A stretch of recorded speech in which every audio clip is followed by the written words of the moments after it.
ISKCON is one family. And it's a joint family. Joint family means where all the brothers are living together. And all the brothers' families with the grandfather in the center. And that creates a very wonderful atmosphere. Because you have your cousins, you have your uncles, aunts, and that makes a big difference. Because often from your father you get chastisement. From fathers you get chastisement, and from your uncles you get chocolates.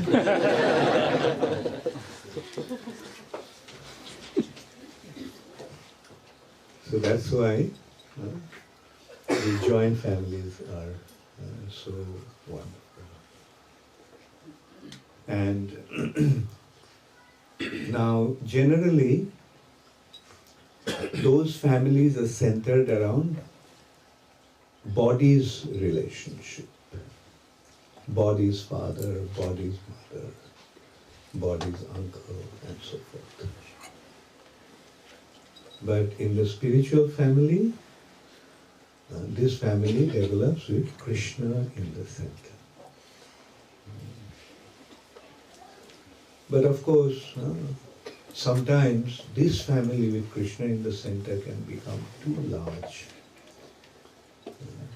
Especially when most of the people don't even care about Krishna, don't even recognize Krishna.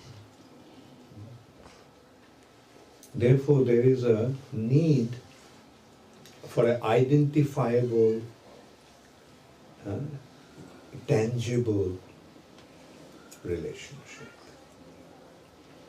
So with us, we got a family, which is identifiable and tangible with Srila Prabhupada in the center. So this is our identity. We are related to Srila Prabhupada. In this generation, it is a family with Prabhupada's sons and daughters and Prabhupada's grandchildren. But in future, it will be great-grandchildren, great-great-grandchildren, and it will keep on increasing like that. And this way, the family will continue to grow. So you can well imagine how large this family of Krishna consciousness is. And therefore we have to be very careful and concerned that we always keep Srila Prabhupada in the center. And do not create another family within the family. That causes division and dissension. Like for example, how the joint families break up. You may have seen one of the brothers gets married and goes away. Right? So the family breaks up. Then that becomes another family with that brother's children, his wife and his children. Now this is how the joint family structure breaks up. Nowadays there is no joint family. Why? Because after marriage, not even after marriage, even before marriage they break away from the family. But we do not want that. That's not desirable.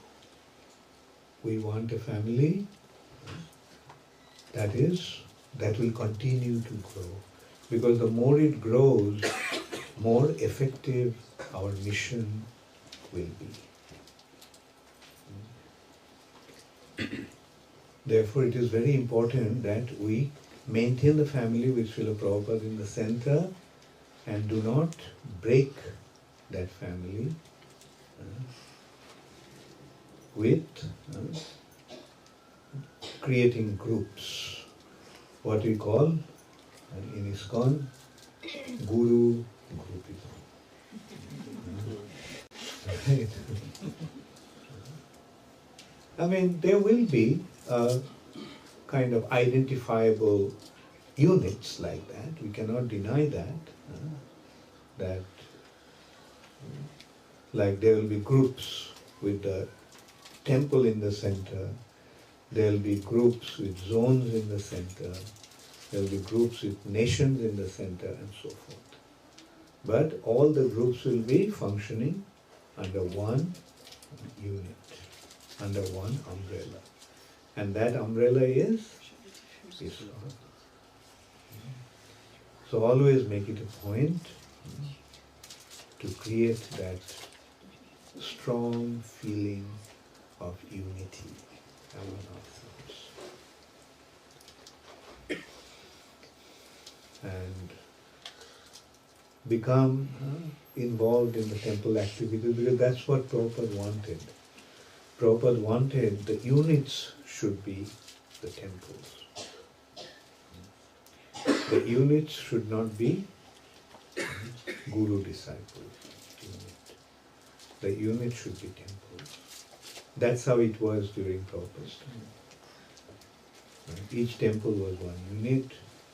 Then many temples consisted in a zone, and comprised the zone, and it was the ISKCON was functioning that way. And Prabhupada actually made that structure. Prabhupada's way of structuring ISKCON was the temples were the unit.